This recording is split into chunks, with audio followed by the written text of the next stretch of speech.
Picture this. You're in the intensive care unit with your newborn.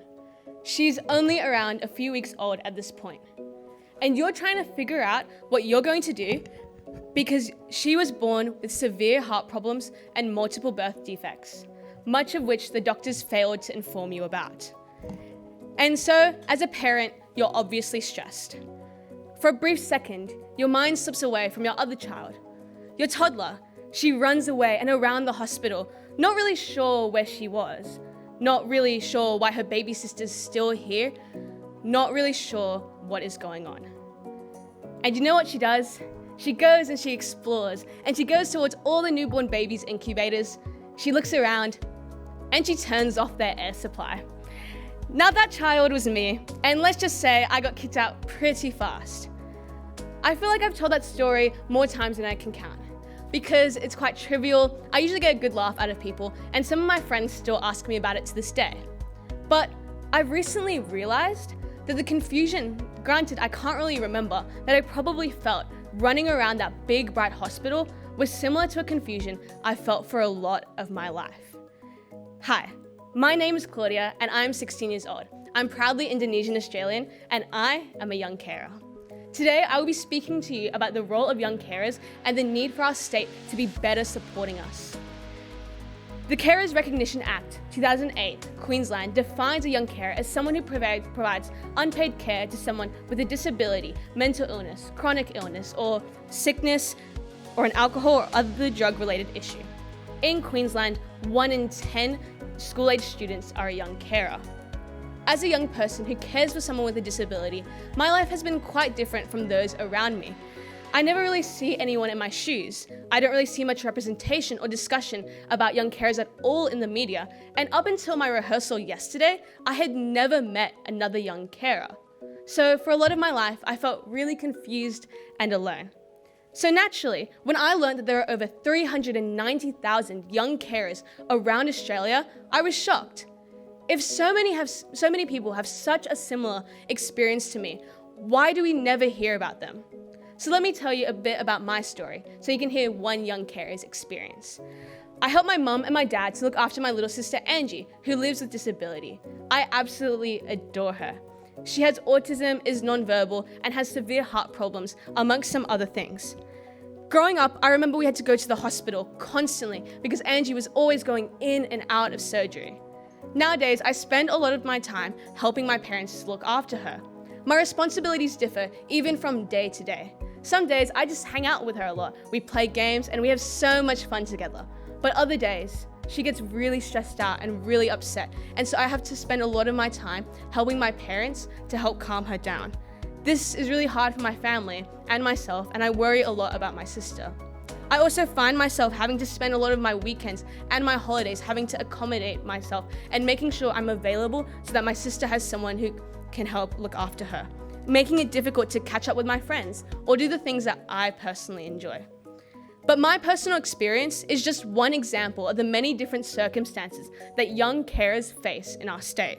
Young carers support others in many ways, from emotional care to personal tasks, bills, or transport.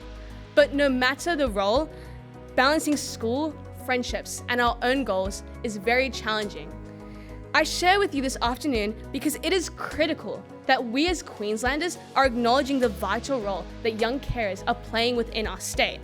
This is not a role we choose. It is one that many of us are born into. Despite the challenges, I embrace it wholeheartedly.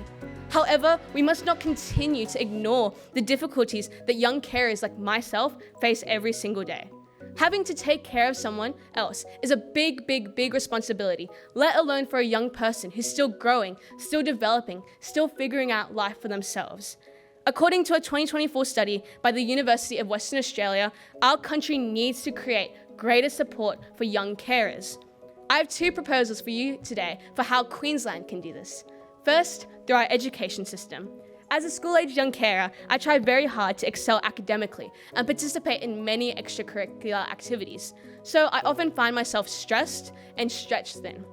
While my school has always accommodated to my needs as a carer, many have not had the same experience, with 22% of young carers reporting unable to attend school at least once per week because of their commitments as a carer. It is vital that we create frameworks to ensure that schools are identifying young carers and making them feel supported. Victoria has a clear school policy that outlines how they can look after young carers through identifying them within their schools and creating personalised support programs for them. However, in Queensland, we simply have fact sheets. We have no policy. This is not good enough. We need a consistent program that ensures that schools and the education system are actively accounting for the young carers in their schools so that young carers can be empowered with the same opportunities to succeed and do well in school. My second proposal is for a Queensland-wide mentoring and support program for young carers. This program could include one-on-one mentoring or active support groups where young carers can meet one another and connect. I know how valuable this could be because I never had access to something like this. Growing up, I would often break down at school or at home because I just felt so overwhelmed and alone, and I had no one to talk to. While I've definitely learned a lot through my own experience, I know that things could have been so much more different had I just been given the right support from the start. A mentor would have really helped to build my confidence and to not only navigate my role and to help me learn how to navigate my role, but also to take care of my well-being.